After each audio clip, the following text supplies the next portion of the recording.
So here is an example of our snowflake mandala or radial symmetry. So I just wanted to go over a few things and talk about my example a little bit. Remember, I'd like you to choose some sort of winter theme. So I used sort of like an architectural theme for this one, but it's just an example. Um, I want you to start by taking a CD and putting it in the middle of your paper if you have the size of paper that I'm working from. This is 12 by 18.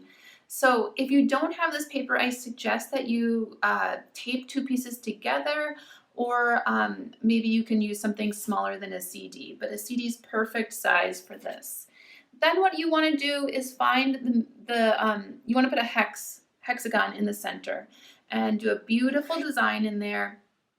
We're not going to color it on day one. We're going to just do our design because I'd love to see what you do for your design before you start coloring. Then I want you to notice I bring my radial snowflake arms all the way to the edge of the paper. This guy and this guy are exactly the same. These arms are the same, but this was just my example, so it finished here, and then I still have to add this sort of flourishes here. Notice all the little sort of tiny details, these little dots, these little sort of dash marks, and just the way that the details really start to make this into something special. So think about while you're drawing it, think about how you will make it special, what kind of details you will add, what kind of lines, what kind of shapes you'll add to get these sort of beautiful designs and swirls and dots and sort of chevron patterns in there. And then make sure here, this space right here, you leave enough space for whatever you do that you can fit it in. So you're going to need some space here and here to put the igloo on this side, to put the ark on this side, and to put, I don't know, the church or the building over here. And then when you're done, what kind of things would you see in the sky? So I was thinking like, well, if these are buildings, I'd have birds flying around. If it were nighttime, maybe you'd put stars. I had another student put airplanes. Clouds was one.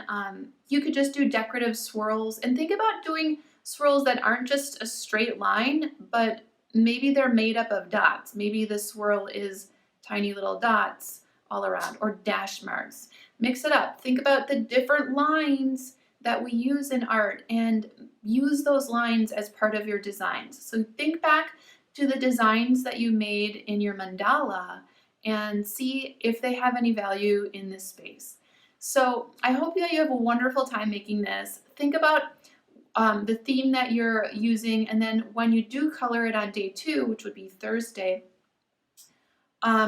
try to limit your palette to maybe 2 or 3 colors for the design, and then maybe one special color. So when I say 2 or 3 colors, I'm really thinking like shades of blue with green, or shades of green with a hint of red, some berries on a tree, or something like that, where you pick out a palette where all the colors are kind of similar and they're in the same family.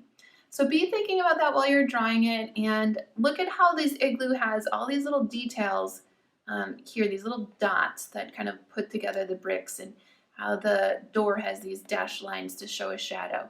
Think about all those details and how you will add those little dots and lines and special swirls and things to really create the delicacy of a snowflake. That's what I was trying to say. Have fun. I can't wait to see your final work, and I hope you enjoy this project.